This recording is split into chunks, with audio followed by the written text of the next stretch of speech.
session will also demonstrate how Firdaus Studio, located in Expo City Dubai, is a home for the only Middle Eastern all-female Firdaus Orchestra and will include some specifics about the orchestra by Aditya Modi, designer and head Firdaus Studio by A.R. Rahman. I would like to invite Aditya Modi, sir, on stage, please. With over 2 decades in the music industry, Aditya Modi, the designer and head at Firdaus Studio by A.R. Rahman, has a 360-degree experience with sound. Modi's career has taken him from DJing in Los Angeles to training under renowned sound engineers in Mumbai and working with music icons like A.R. Rahman. Aditya Modi's skills include providing sound for TV, film and music, live sound engineering and show production, writing technical papers, and hosting educational seminars. So let's give it up for Aditya Modi. Hi guys. This is a bit overwhelming after being a presenter after Shrijesh, Donald, Avinash. It's a bit unnerving for me. And also, I'm going to never be concerned about AI until we have people like Shrijesh. They're way ahead. So, all right. So let's jump right in. I'm going to split this thing into 2 parts. One, a very corporate presentation that I'm supposed to give, and then we'll go through freestyle thing where I'll take you through some photographs of our journey of constructing the studio, and then just speak about it and take questions from you guys. So, Firdaus Studio is located in Expo City, Dubai. It's this new city or new township that they have created. It started off as Expo 2020 2 years ago, one year ago, and then it's now a city, a full-fledged city with malls and housing and pretty much everything. So this was AR's sort of vision and dream to have a state-of-the-art studio. Of course, the government of Dubai invited him to kind of collaborate and mentor and view this and make this happen. And they got together, Dubai, AR, and he had the vision of how or what the studio should be. Of course, a vision starts somewhere and then we end up with reality. So, but it's good, like he says, what his whole thing is aim for the sky and at least end at the ceiling. So that's what we did, and we hope we've achieved something. And his vision to me was to make it as creative as possible, as natural as possible, and a zone where basically it should be seamless. There should not be boundaries. Typically in studios or typically in our work environments, everything is defined by the space. This is a control room, this is the scoring room, this is a voice booth, and so on. But he wanted me to sort of blur these boundaries, and I'll explain how we kind of did that. Her Excellency Reem Al Hashmi is kind of the big boss behind Expo City and who had given us the opportunity, the land, the space, the whole vision to execute this along with AR. And so, yeah, she's the driving force behind Firdaus Studio.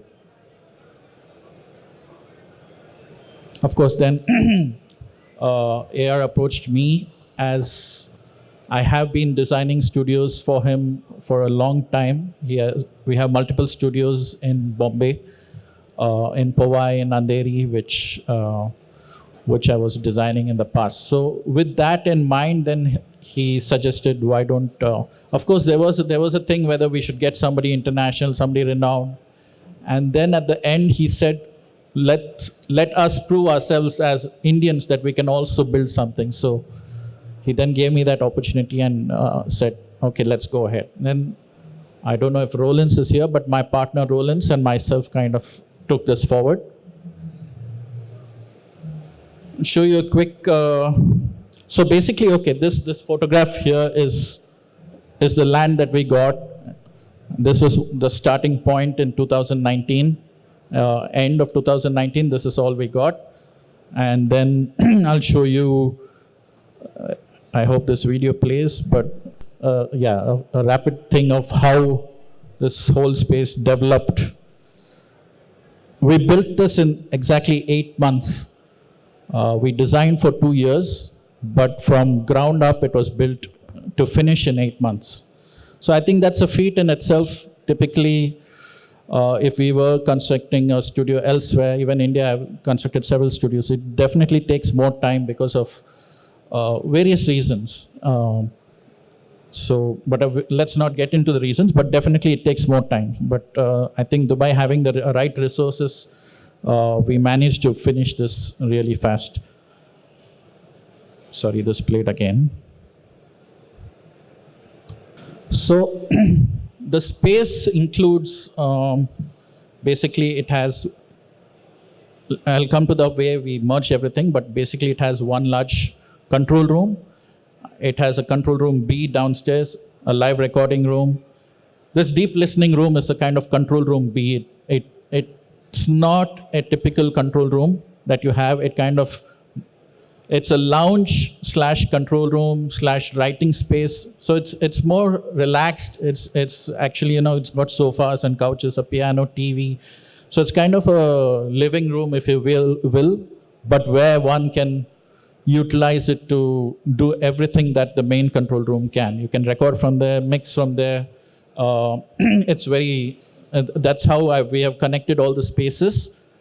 The way we have done this is, so basically what we have done is we have used Ethernet and IP technology all across the building for audio, for video, for control, for Dante, to switch between systems.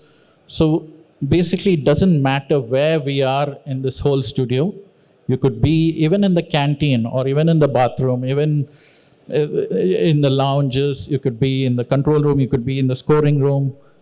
Anywhere you go, you could just plug in a screen, a keyboard, a mouse, and you'll have access to the entire studio to do every possible function that studio can do, which is record, mix, master, doesn't matter. So you can choose your space and move along.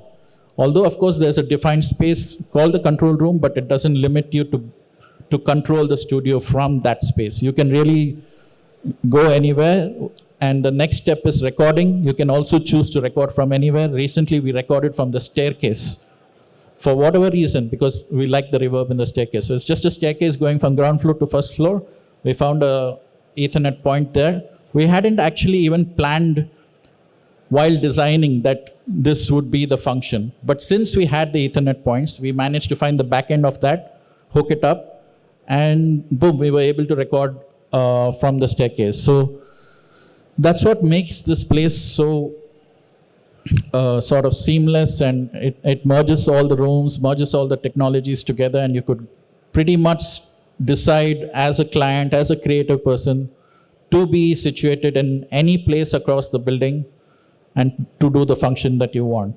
I remember once when AR sir was there, he wanted to record from the live recording room. He wanted to control the logic, sit in between the orchestra. So the orchestra is surrounding him. He's in the center of the orchestra. We gave him a system there. He got on it to his headphones and he's conducting. So there's no more boundaries.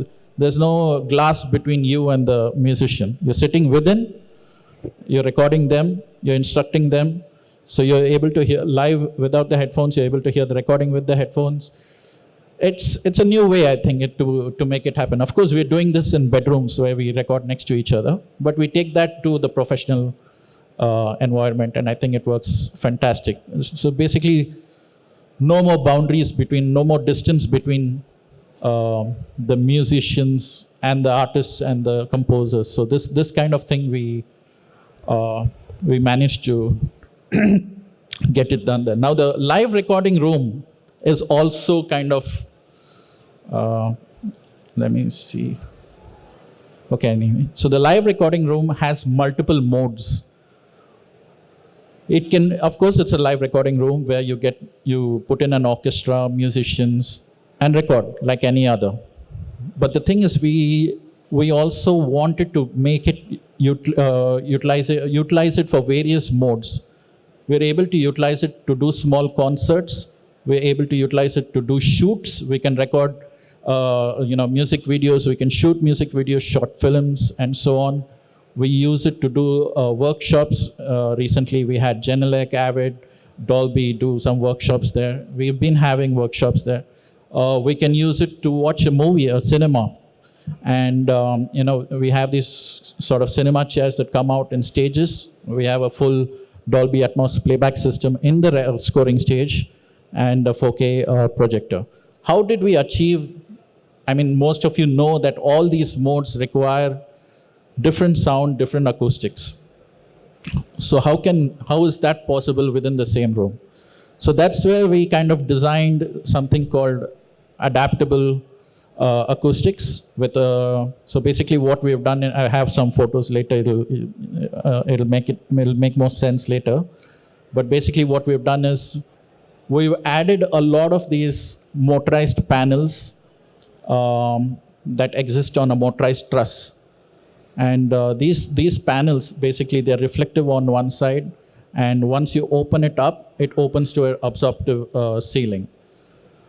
Now, there are multiple panels that can open at infinite angles separately. So we can choose how many of these panels we want to open up, to what degree, and how many of them at what spaces, giving us an exact sort of changing the whole mode to being a cinema mode, being a show, being recording, and we can achieve various RT times with these, various sort of acoustics with these sort of adaptable acoustics. We've also taken this one step ahead because we have this Dolby Atmos system, the speakers that play back movies there, and we have a lot of microphones hanging on the truss, which are again motorized, and we can change the height of these microphones from the truss, all via remote. But what we've done, taking this sort of adaptive acoustics, next step is to feed these microphones through a processor, basically a lexicon river processor, wherein you can recall, various rooms of the world, Abbey Road, Air Studios, XYZ, doesn't matter, and feed that back into those speakers real time. So while recording, and if we really want a large sounding room, we can recall those things are picking these up, getting processed and feeding back through the speakers in real time, and you can record with that. So there's really a lot of levels on so this room doesn't have one defined sound. You can choose the sound that this room you want it to sound like. And I think that's really special. So we also have, sorry, this picture's small, but maybe I have a better picture later. But our console is really unique again. The console that we have is a hybrid between a Neve 5088 and an Avid S6. So we got this company called Sounds Fishy to build us a frame which seamlessly integrates an analog console, which is the 5088, and an Avid S6 into one big frame. And the way we have done our signal flow is to make this again seamless in two ways. The signal flow is that the analog console, the mic pre's and the channels feed the Pro Tools system, and Avid S6 can control it. But we also have the reverse, wherein the Neve 5088 is an Pro Tools Avid controller as well. So you can, it's both ways. You have the Avid S6, of course, but you can also control the Pro Tools from the 5088. And of course, the normal fashion is to use it as your input stage. Of course, when you're in a mix, you can choose to use either or. If you're just mixing in the box, use the S6. If you want to do some summing, you can go back to the 5088. The studio runs about 3 workstations primarily, 3 Pro Tools HDX systems. And then there are some ancillary systems which run other things like external processors. Also, the entire studio is is completely automated. So everything from the lights, air conditioning, your inputs, your outputs, your speaker control, your speaker options, your talkback even, everything is automated. So, and we have everything on sort of touch screens, and you can recall any of these modes. You want to go into a cinema mode, it's just a button away. Your cinema processor will start, your Atmos speakers will start, your Blu-ray will be ready, or whatever you want to play back. So there's a lot of automation going on to make, cut the setup times between different modes. In the same day, if you're going to do a recording, you're going to do a show, you can't waste time setting up. So we've removed that by automating most of these functions. This is when I made this was the only certified Dolby room in Dubai, but recently there's one more. So this is no longer true, but we were the first for sure. And just a picture of the control room. Shijesh has been, he's on the master video that we had released. I don't know if this plays audio, let me check.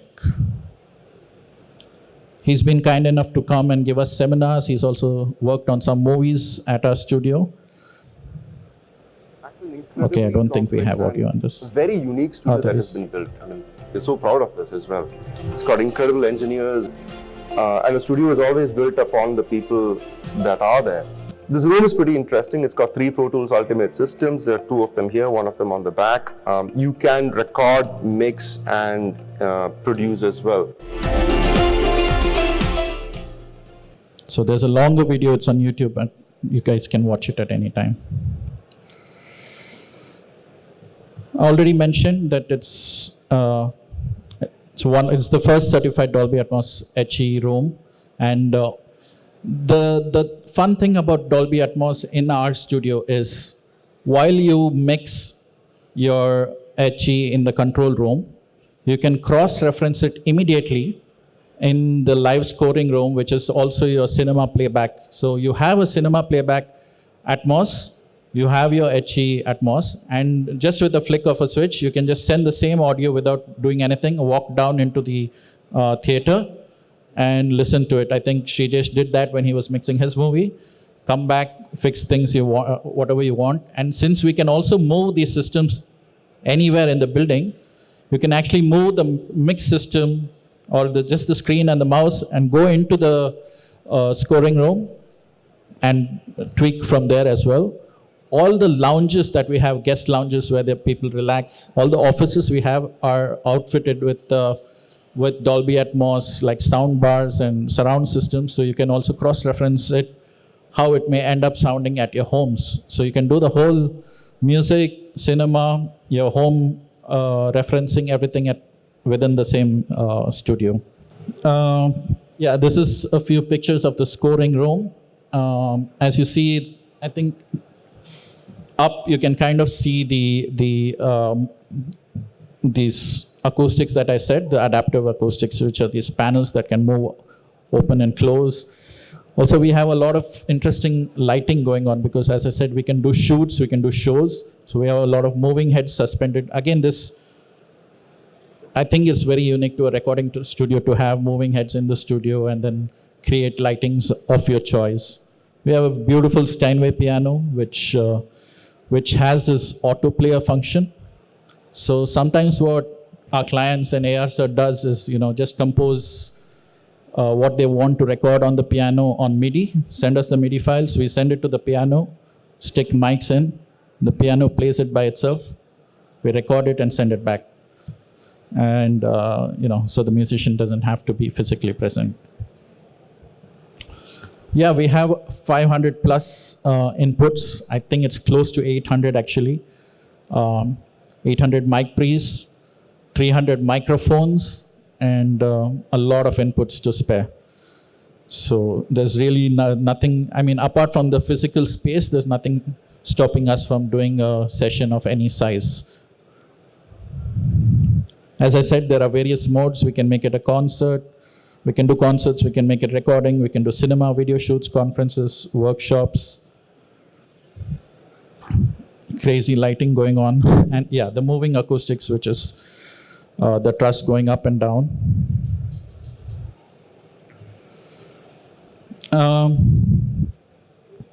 Okay, I think I already mentioned about the cinema, so I'm not going to that. Yeah, another interesting thing that we have is we have these 4K PTZ cameras everywhere, which are remote controllable. You can zoom, pan, tilt these cameras, and they're in every room, multiples of them. And no matter where you're sitting, who is sitting, again, as I said, since it's very seamless, you can function from anywhere across to anywhere. You need to be able to see people if you're not in a direct line of sight. Most of them are direct line of, have got a direct vision, but in case you're not, you can use these cameras to zoom and communicate to anybody. But also, we can live stream all the rooms of the studio for anything. Like if you're having a workshop, education, something in the studio, you can live stream that out. If you're having a concert, workshop, we've had Dolby being live streamed while it's happening at the studio. So live streaming is something that's also integrated within the studio. And of course, remote working. I think this is happening quite frequently. Everybody is used to this, that the artist in different country, the composer is here. So we can do remote sessions across in real time. We do services such as online mixing, which a lot of other studios as well are offering. We have green rooms to get ready before shoots. So these are all extra things that the studio offers.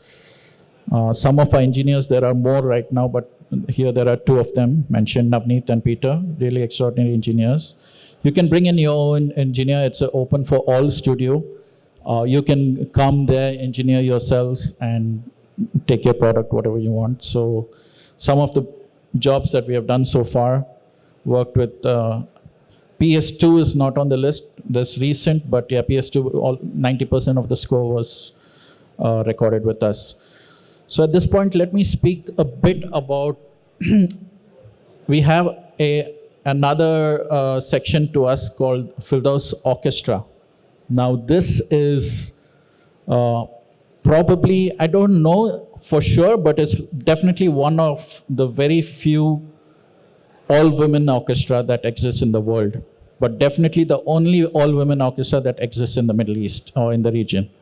So it's run by women, and all the musicians are women. Mentored, the only male in the whole thing is Mr. Rahman. He mentors them, but everybody else, bottom up, is female. It's a full-sized orchestra. We right now have 55 members, and we aim to grow that to 80 within the next 2 years. And they've been recording scores. They reside in Dubai. And so we kind of cooperate, Firdaus Studio and Firdaus Orchestra. Firdaus Studio is the home or the house of the orchestra. They do all their recordings with us. And we also, about 5 or 6 months back, they performed with Beyonce in Dubai. Beyonce would have a live performance. So we're moving them out for shows. We're getting them in for recordings. They performed with Atif Aslam on a show. Disney had a few shows 2 weeks back in Dubai called Disney Princess, so they were the orchestra on that. So it's a full-fledged orchestra, all women, and been doing really, really good work. I don't have any slides on them, but there's a YouTube channel called Firdaus Orchestra, which has most of the music which is released so far. The studio did win an award, Best Studio of the Year award from Broadcast Pro. We have submitted for more. Let's hope we win some more. I'm not sure. So, end of the boring presentation. I'll get into... so I'll show you photographs of the whole journey. It's not all the photographs. I've just selected a few. It's the journey from the start, as through the process of us getting up this, making the studio. And I'll speak about a few of these pictures and scan through the rest. Or if you have questions, we'll take them as well. So that was a piece of land that we started off with, as I showed earlier. And this is, as I said, in Expo City, Dubai.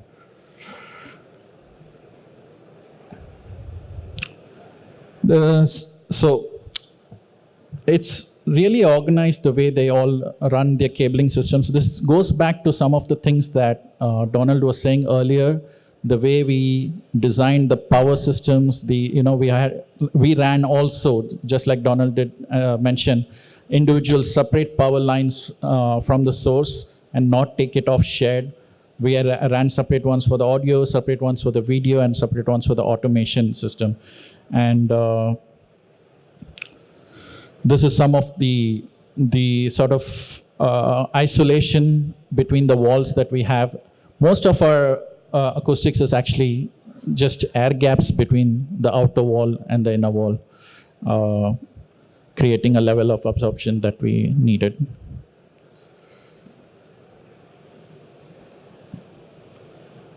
This is the exterior of the building as it was coming up. And just progress as we go.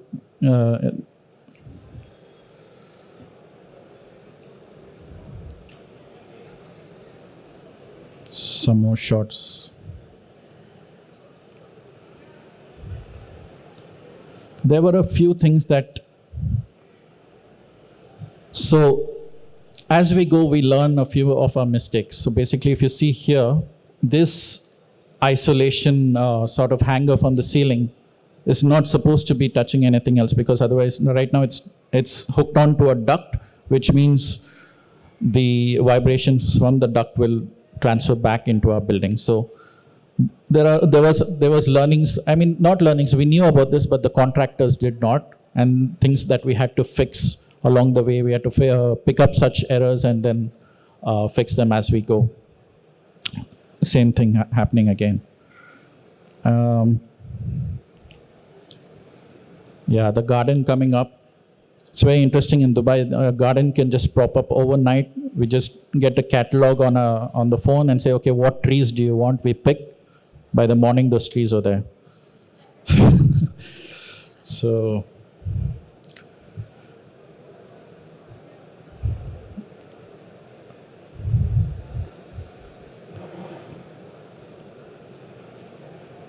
yeah, so this is the main scoring stage before. So this is, before the final ceiling comes in. So in the whole volume, I think it was approximately 30 meters that we have as a height there, to include all the services, air conditioning, fire and safety, all the AV cabling. We have a huge truss hanging off. So we had to build another truss above the ceiling to support that big truss, which is below the ceiling. So a lot of engineering goes into that.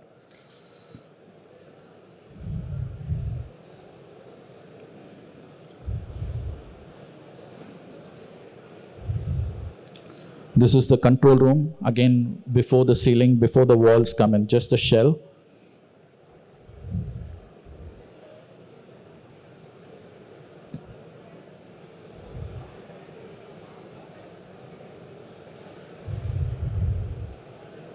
So while the outside was looking like this, as though it's all done, we were still constructing inside, because the expo had started, so we had to visually look good outside. But this was closed for public during the expo because we were constructing inside.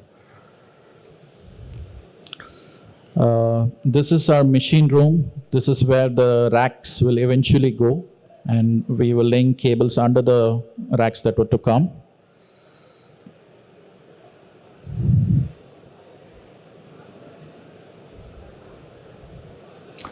So this is while we were designing the acoustic panels, which actually are motorized and they open up and they close. So we were designing this in the workshop. It's a dear friend, George, who is unfortunately no more, but he was the core brains behind the whole AV of the space. So I had designed it, but he actually executed it in detail. That's the truss that we were designing for these acoustic panels, lights, microphones. So it pretty much covers the entire space of the live room. And we were designing that truss at that point. Earthing, this is something that Donald already spoke about. So we had large earth bars to do the distribution across our various systems, separately for light, separately for sound, and so on. Huge lots of microphone stands.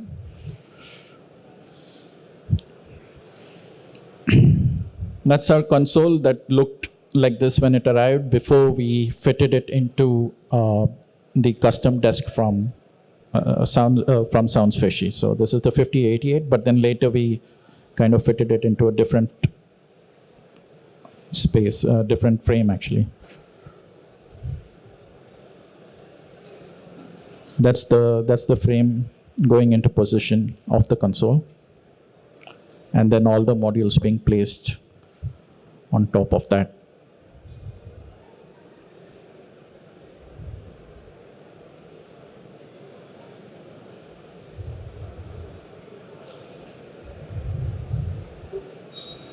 This is the cinema screen wall actually. These are the holes where eventually the cinema speakers would go in. The holes below are for the subwoofers, and the ones above for the speakers. Just an interesting fact about this, something I learned there. The CCTV in your building doesn't belong to you. It's installed by the police of Dubai. The rack belongs to the police of Dubai, and it's a direct feed to the cops. And they lock this rack, and they have access to it. So if anything goes, they know it before us.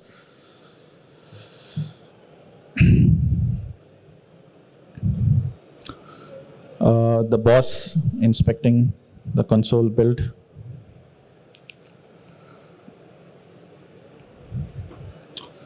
We were soffit mounting so we have ATC speakers, and we were soffit mounting them. We had to build quite a sort of extensive rig, metal rig inside to isolate it from the wall, to isolate the speaker from the surrounding walls.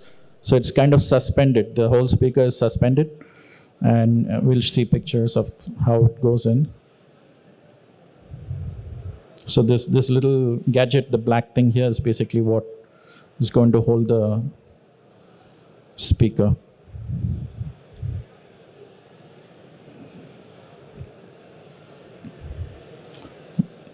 Roland's over there sketching some designs of how the speaker goes in.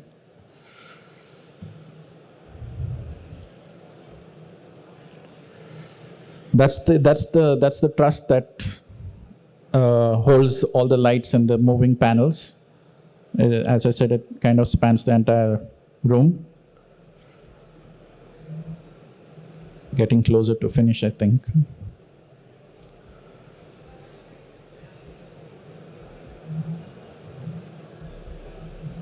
Storage was a big important factor, because I think many people, we don't think about these things, but it comes up as a thing. We have a lot of instruments, microphones, chairs, cables, a lot of stuff that has no space to go into a studio. So we did design a storage which we thought at that point was big, but it's already falling short. So next time I'll learn to make it double of this.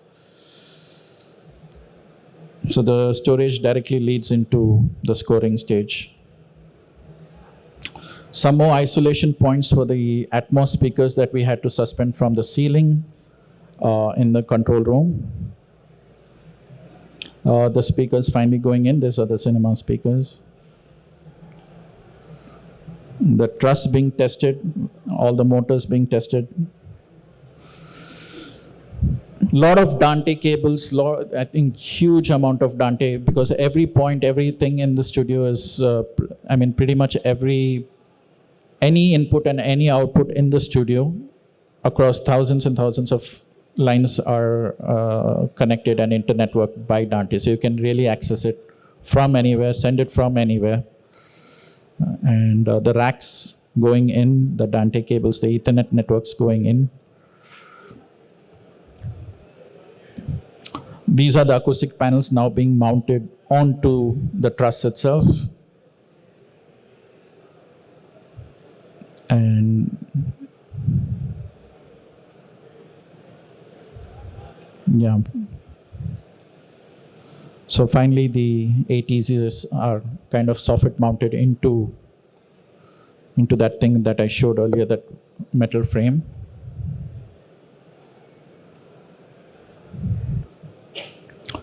So just showing you guys the process from, the stages from just having land and nothing, and how we proceed into finishing a studio.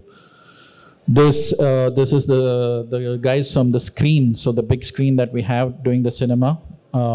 It's a company called Seymour Screen Excellence from US. They were building the screen. The screen has motorized masking. So depending on the aspect ratio of what you project, the masking covers the remaining parts, the white parts, so that it doesn't show as an empty block.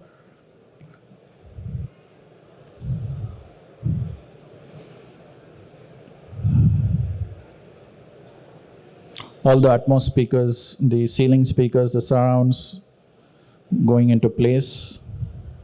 That's Navneet. Finally utilizing our room to do recordings and music. We do have a Waves LV1 console there to do all the live shows.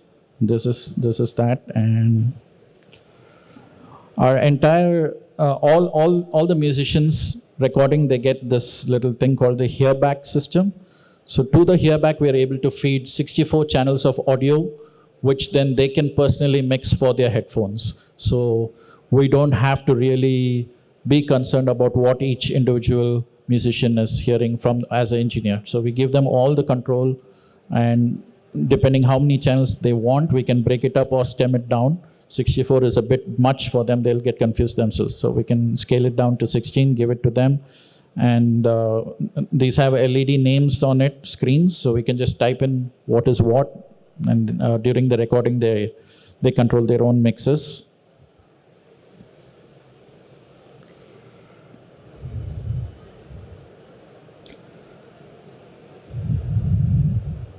So these lights are really, I mean, you've seen these in shows, but we use them in the studio, and it's something everybody loves there. So they all use it during their recordings, their shoots. It just changes the mood so drastically and the creativity of the whole space.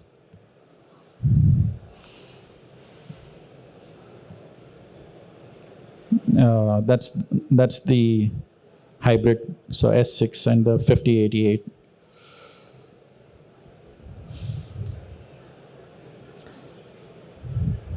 Yeah, the cabling, finally neatly done, finished, labeled.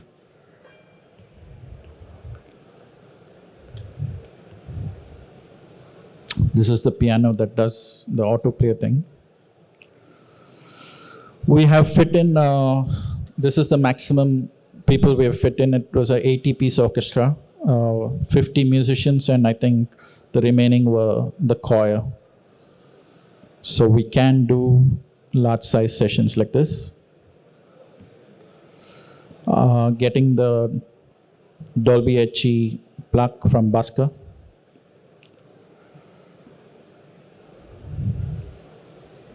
All our microphones are got this laser etched logo on them. So we can keep a track of it. Of course, they've got RFID stickers as well.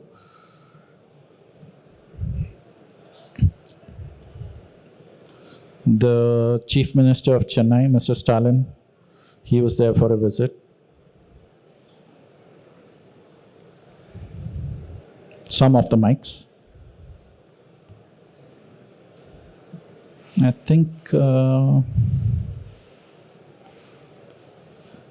us getting the award.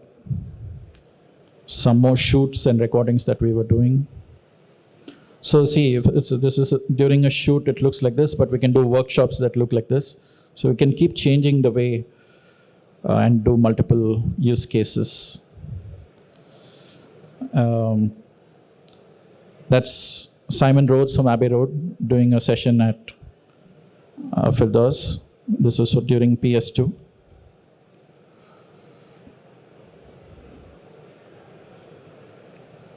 This was during the Dolby and Genlec sessions.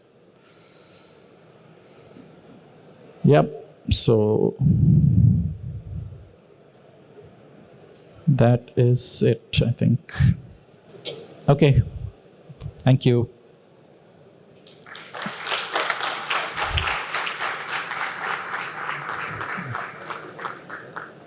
Mr. Aditya Modi, sir, can we have you on stage for a small token of appreciation? Can we please give a round of applause for Aditya Modi?